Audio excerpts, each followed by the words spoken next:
My idea of this, the most primitive life, my idea of what might have occurred first, the first chemical system that truly was self-replicating, is not from the types of things we see in fossils, 3.4, 3.5.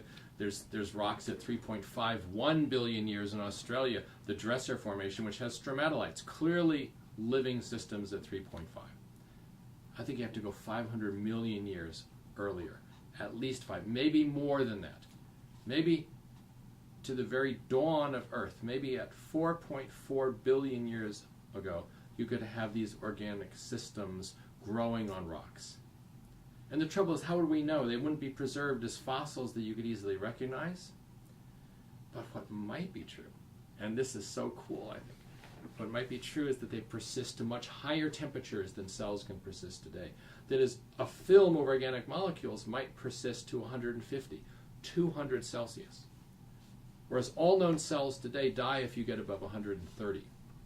Well, that means that for 4.4 billion years of Earth's history, there have been zones deep underground that have continuously been at temperatures above 130, beyond the predation of cells, where if there was the evolution of a film-like organism 4.4 billion years ago, it would still be there. We have only to look for it. But what would you look for? It would be an incredibly difficult analytical problem to recognize a few molecules thick on a mineral surface miles underground in a high temperature, high pressure environment, where even if you pulled up that rock, even if you dissected it, all there'd be was a few molecules on the surface. It would look just like a dirty, scummy coating. And so it would be a very tricky business to show that that scum represented a unique living world. An world of life, if you will. This is a very exciting possibility, and maybe the key to understanding the origin of life.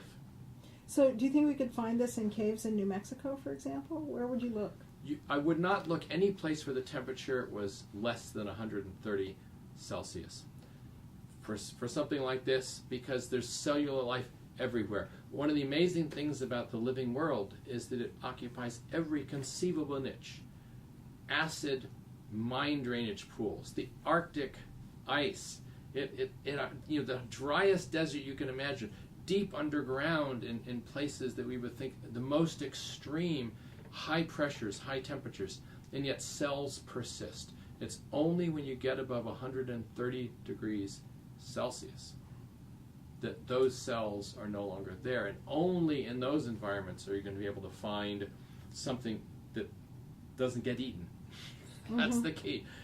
So where would that be? Like in a volcano, or where? I think the best place to look for this is almost anywhere underground where there's been old rocks, old crust that's been around for billions of years, and where the temperature has been always above 130 degrees. If you're above 130 degrees, then cells can't eat you.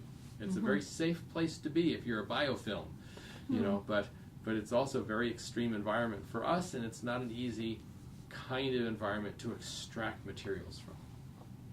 Okay. Would that be like Yellowstone? Well, even in Yellowstone, go ahead, talk to her. You can look at various environments that are very familiar to us. There are boiling hot springs in Yellowstone, for example, but even there, they're not 130 Celsius. Now, if you go down, in some cases just a few hundred feet below the surface, then it is much hotter. Maybe those are places where you might find something like this. My bet, though, is I'd go to probably a mid-ocean ridge and drill down and look at some place maybe a mile or so below the surface. Find one of those hot zones, because that mid-ocean ridge system has been going for a very, very long time. If this kind of life can live and persist, it probably be found there.